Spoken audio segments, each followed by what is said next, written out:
Fala galera, eu sou o PH do canal PH 3D Maker e sejam bem-vindos à 7ª aula do curso de impressão 3D com Bambu Studio. E o tema de hoje será velocidade de impressão, ou quais tipos de velocidade a gente tem e como que elas impactam a qualidade da sua impressão. Essa aula tem um aspecto teórico que é importante que vocês entendam antes da gente ir para a prática, então não percam a paciência comigo e assistam até o final. E antes de a gente começar, não deixem de se inscrever aqui no canal, curtir esse vídeo, compartilhe naquele grupinho que você faz parte para ajudar a galera e ajudar o YouTube a entender a relevância deste canal. E o segundo ponto, eu queria agradecer aos apoiadores do canal, aqueles que de maneira espontânea vão lá e se desprendem de um pouquinho do seu dinheiro para incentivar e ajudar aqui o canal. Eu estou pensando em como uma forma de agradecer a vocês, criar um grupo no WhatsApp, bem restrito, não é um grupo de suporte, tá pessoal? Não tenho tempo de ficar dando suporte para todo mundo, eu tenho um emprego, eu tenho uma carreira a qual não pretendo largar, tá? Eu tenho 17 anos de carreira de TI, mas um grupo de troca de ideia, aproximar essa comunidade, eu vou avaliar isso nas próximas semanas com calma, deixa chegar janeiro e minhas férias, botar a cabeça no lugar que eu tô muito corrido,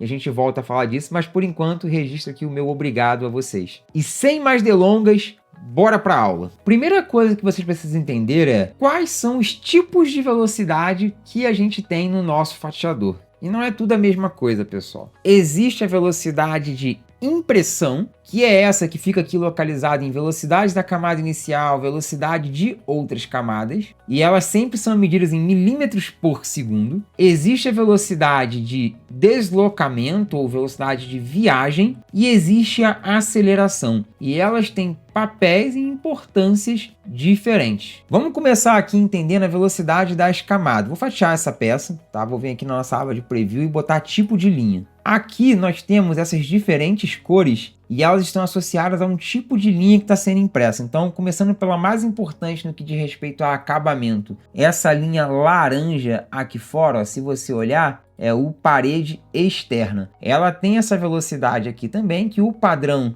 para a camada de 0.12 é de 200 milímetros por segundo. Isso aqui é a parede visível. Toda aquela parede vertical visível é uma parede externa. Praticamente toda peça que você vê é uma parede externa. Onde que isso pode mudar? Vou adicionar aqui um bench para vocês verem uma coisa. Em determinado nível de inclinação, a nossa parede externa passa a ser uma parede saliente, uma inclinação ou, o termo mais utilizado no meio 3D, um overhang. E aí, paredes salientes tem todo um outro critério de velocidade baseado no quão inclinado ela é. E aí, se você não está entendendo essa inclinação, é porque você não assistiu a outra aula. Então, volta lá e assiste, onde eu explico bastante sobre overhang. Mas overhang possui a sua outra lógica de velocidade, porque ele demanda que seja mais lento para que tenha mais refrigeração. Seguindo a ordem aqui, todas as paredes que você não vai ver porque elas estão internas à nossa peça são essas amarelinhas aqui, e isso é o parede interior. Geralmente é mais rápido que a parede externa porque ela não impacta tanto assim o acabamento final da peça. Dando sequência, a gente tem o preenchimento interno, que é esse vermelho mais escuro aqui. Preenchimento sólido. O que é o preenchimento sólido? Se você olhar aqui, ó,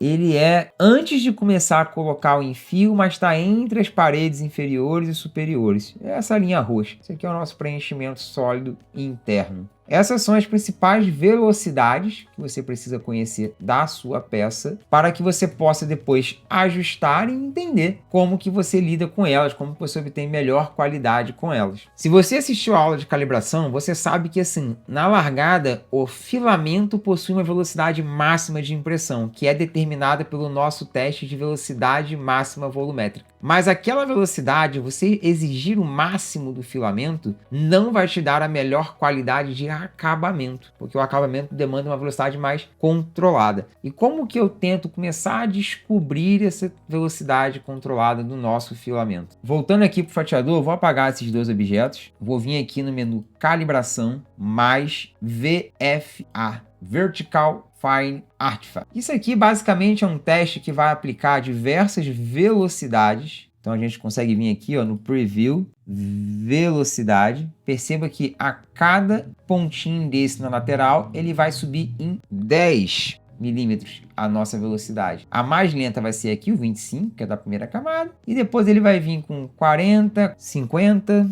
e assim sucessivamente. Para que esse teste serve? Tá? Perceba que ele tem várias curvaturas na peça e ele vai te dizer o seguinte, como que a sua impressora e o seu filamento, porque a qualidade depende da combinação dos dois, se comporta em determinada velocidade de modo a possibilitar você encontrar aquela que seja ideal para o acabamento que você quer. E por que eu falo ideal para o acabamento que você quer? Porque determinadas peças com determinados tipos de filamentos, você não vai querer ter aquele acabamento impecável, superfície lisa, sem detalhe nenhum. Você vai ter uma tolerância maior a esse tipo de coisa. Então você vai usar uma velocidade mais alta. Agora uma peça usando um filamento silk, muito brilhoso, bem detalhada, que você quer um acabamento muito excelente, que tem partes lisas grandes, você vai querer fazer isso mais devagar para ter melhor qualidade. Então, ó, vou executar o teste e vamos olhar aqui o resultado. Estou aqui com o nosso teste impresso e a gente vai analisar agora como que se comportou o filamento para cada velocidade. Então, você vai procurar por imperfeições na peça, ou ondulações exageradas, qualquer coisa que chame a atenção. Porque o Vertical Fining Artifacts, você vai ver que é a própria movimentação do eixo da impressora. Mas também vai existir o comportamento do filamento. Você tem que olhar ele bastante contra a luz. Novamente, filamento silk é mais fácil de você ver isso. Filamento mate é mais difícil, é por isso que o pessoal gosta tanto do acabamento do mate, ele esconde muito bem. Mas, ó, se a gente analisar aqui, na terceira linha,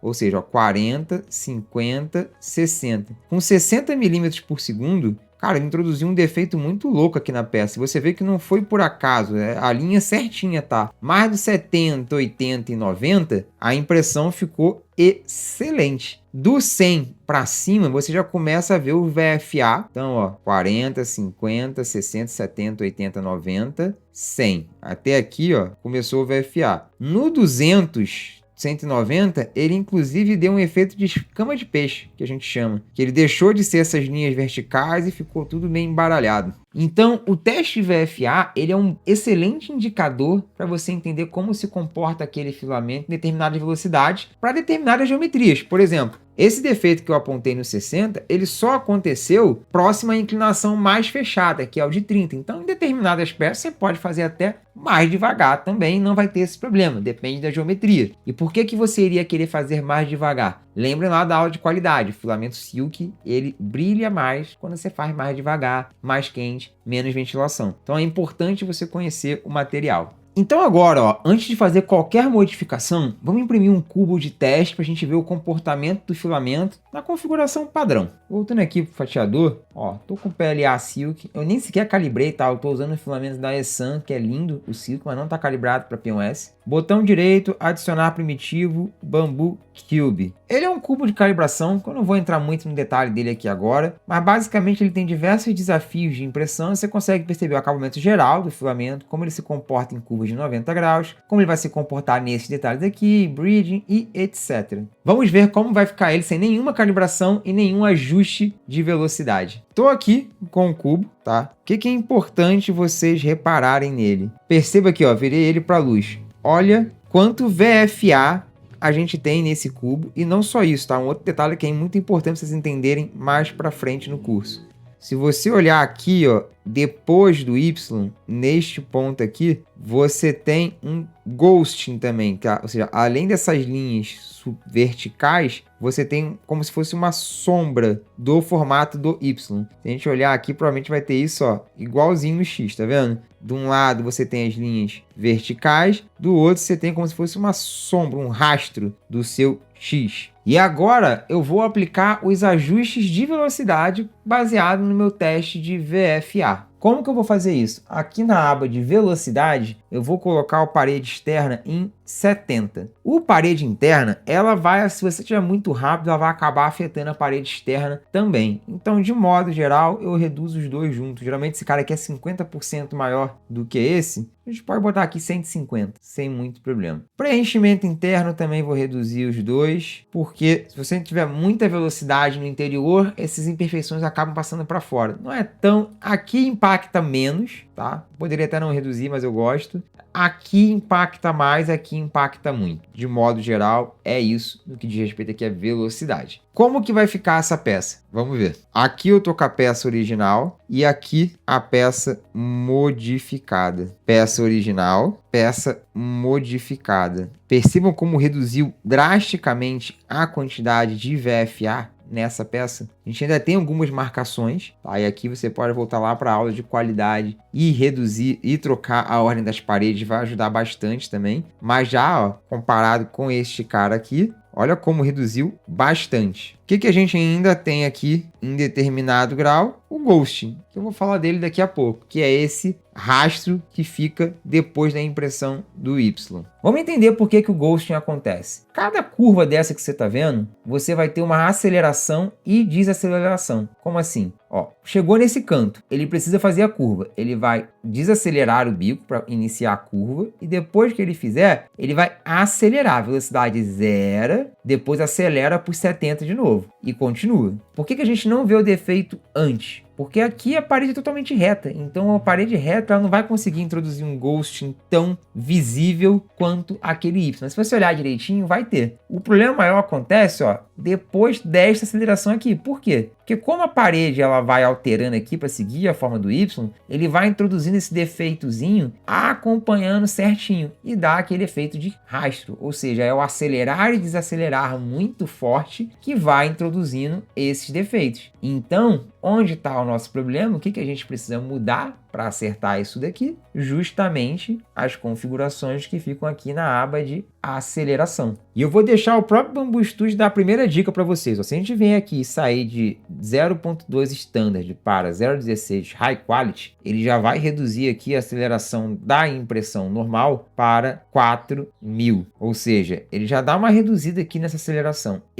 Dependendo da peça, dependendo da superfície que eu quero, eu ainda venho aqui e reduzo um pouquinho mais, tá? Boto 1.500 nessa, 1.500 nessa e é isso. Aqui você pode ser até um pouquinho mais, colocar 3.000. Isso vai fazer com que a sua peça tenha menos arrancadas, acelerações mais suaves e isso tende a reduzir o ghosting. Mas vamos testar? Ó, tô aqui novamente com a nossa peça já com ajuste de velocidade. Vocês estão conseguindo ver esse ghosting aqui. E agora eu vou mostrar para vocês a peça com a aceleração reduzida. Perceba como agora a gente tem ainda o VFA, que são essas linhas verticais. Ainda assim, muito menos do que nessa peça com a velocidade padrão. Olha como é que estava muito marcado. Olha como é que ela está agora bem melhor. E o ghosting já sumiu, praticamente desapareceu. Ou seja, um ajuste de aceleração. Você troca agora a ordem da parede externo para interno, está ficando com o acabamento cada vez melhor na sua peça, com poucos ajustes. E isso aqui, realmente, é um filamento que eu nem calibrei. Provavelmente se eu calibrar o Pressure Advance e outras questões aqui, ele fica ainda melhor nessa questão do acabamento. Então agora ó, você já entendeu a importância da velocidade e a aceleração, tá? Ou seja, voltando aqui para o nosso fatiador, velocidade é a velocidade em que a impressora vai depositar de fato o filamento na sua peça. Velocidade é sempre de impressão, é quão rápido o bico está passando, depositando filamento. Aceleração é o quão rápido a sua impressora muda de velocidade. Então, se ela chegou numa curva, parou a zero e depois precisa avançar para 70 milímetros, quanto maior for a aceleração, mais rápido ela vai sair do 0 para 70. É igual o famoso 0 a 100 do carro. Ah, o meu carro vai de 0 a 100 em 3,8 segundos, o outro vai a 7. O que muda de um carro para outro? É a potência do carro e a velocidade de aceleração daquele carro. É a mesma coisa aqui na impressão 3D. E agora, qual é a outra velocidade que influencia também a sua peça e influencia principalmente se você tem várias peças na mesa, porque você fica com o problema de estar, eu estou imprimindo na minha 1 e está soltando a peça da mesa. Vou mostrar aqui para vocês uma coisa, ó. Eu quero encher a cama com cópias desse objeto. Aqui, ó, entupiu a minha impressora de cópia. Vou apagar um ou outro aqui para facilitar a nossa visualização. E aí você fala, pô, PH, tá soltando da minha mesa. Eu já limpei a mesa com detergente, passei até uma aguinha quente para soltar melhor, já calibrei meu filamento, mas tá imprimindo, de repente ele esbarra numa peça e solta. O que ajuda muito nisso, tá? É tipo de linha, vou marcar aqui para você virar viagem. Toda essa linha azul aqui é o deslocamento do bico. O que é o deslocamento? É ele saindo de uma parte que ele está imprimindo, vai passar por esse caminho sem imprimir nada e vai voltar a imprimir. Isso é o nosso deslocamento. Então, ó, vamos pegar aqui, por exemplo, voltando do comecinho da camada, ó, tá aqui fazendo esse objeto, fez as paredes, está fazendo o enfio, fez o outro tipo de enfio ali do preenchimento sólido interno e ó, aqui, vai começar outra peça. Até aproximar mais para vocês verem. Linha azul, viajou para cá, viajou para cá. Se isso aqui está muito rápido, isso vai introduzindo uma série de vibrações na sua máquina. E essas vibrações elas passam para a peça. E principalmente na Bambolab A1, isso pode fazer com que a peça se movimente, ainda mais se for uma peça mais alta, uma peça fina na base, e acaba raspando no bico e soltando.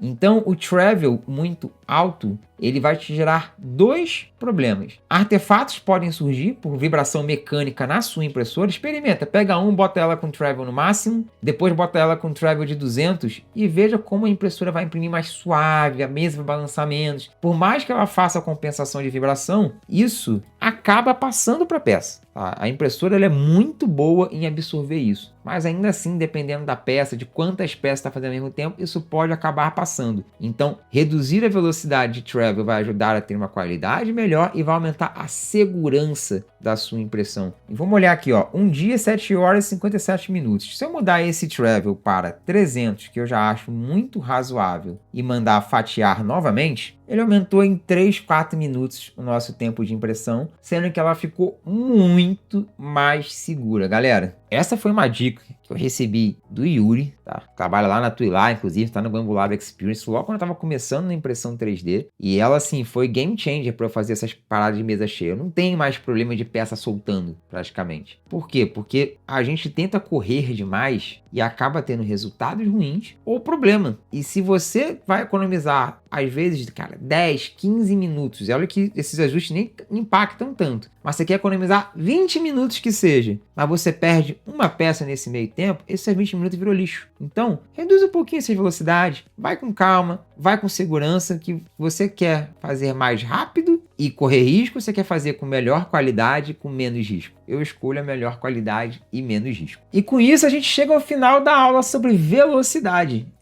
São conceitos simples, configurações tranquilas de fazer, mas impactam diretamente a qualidade e a segurança da nossa impressão. E se você gostou dessa aula, curte esse vídeo, se inscreve aqui no canal, compartilha lá no grupo e aproveita e me conta aqui se você vai testar esses ajustes na sua impressão. E se você já testou, me fala como é que ficou, se melhorou. E até a próxima!